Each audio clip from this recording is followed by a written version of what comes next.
Delete statement, tables में से raw या रिकॉर्ड्स को डिलीट करना हो परमानेंटली, तो उसके लिए हमारे पास डिलीट स्टेटमेंट जो है वो अवेलेबल है एसक्यूएल के अंदर।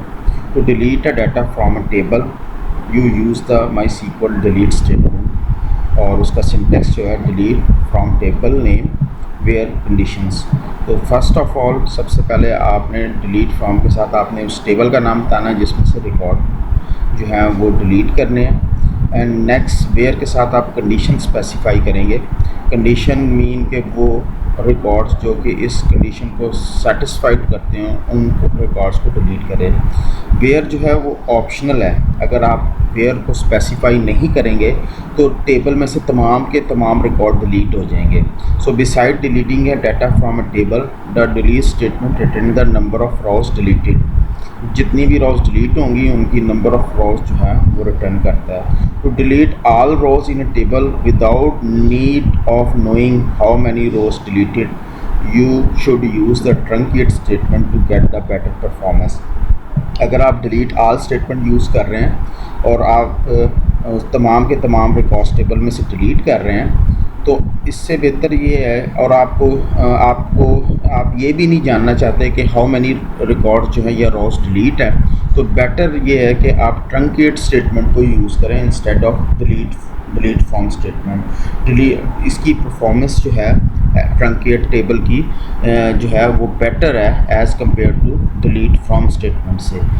सो for a table that has a foreign key constant, when you delete a row from a parent table, the raw in child table will be a delete automatically by using the on delete cascade options। तो अगर दो tables हैं और उनके दरमियान में parents and child का relationship create किया गया है और during the creation of table आपने स्पेसिफाई कर दिया कि फॉरेन की और प्राइमरी की के दरमियान में ऑन डिलीट कैस्केड की ऑप्शन को आपने स्पेसिफाई किया है, तो जब आप पेरेंट टेबल में से रिकॉर्ड डिलीट करेंगे that will automatically deleted from child table में से भी जो है वो ऑटोमेटिकली ये डिलीट हो जाएगा।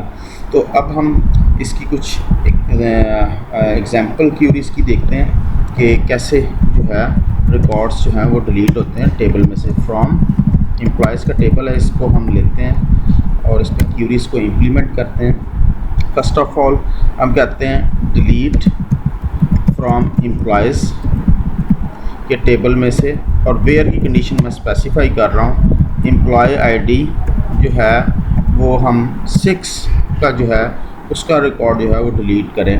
तो जैसे ही मैं इंटर करूँगा तो एम्प्लॉय आईडी 6 कंडीशन स्पेसिफाई की है, वो रिकॉर्ड जो है वो डिलीट हो जाए।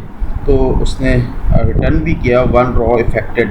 अब अगर हम इसको देखते हैं क्यूरी को दोबारा चला के, तो एम्प्लॉय आईडी 6 जो है उसका रिकॉर्ड परमानेंटली डिलीट हो चुका है जी। अब हम तमाम रिकॉर्ड्स अगर डिलीट करना चाहते हैं where without specifying the where condition, तो हम जो है डिलीट फ्रॉम को विदाउट वेयर क्लास के यूज़ करेंगे। हमारे पास ये एक टेबल है डिवाइसेस का, इसमें 4 रिकॉर्ड अवेलेबल हैं।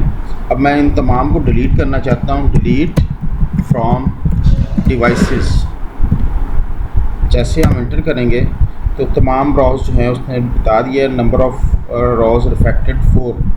तो अब अगर हम इसको क्यूरी को एग्जीक्यूट करके देखेंगे तो तमाम के तमाम एम्प्टी सेट मीन के टेबल जो है वो एम्प्टी हो गया, कोई रिकॉर्ड जो है वो अवेलेबल नहीं है। So that is delete from devices हमने, यानी कि डिलीट द ऑल रॉज।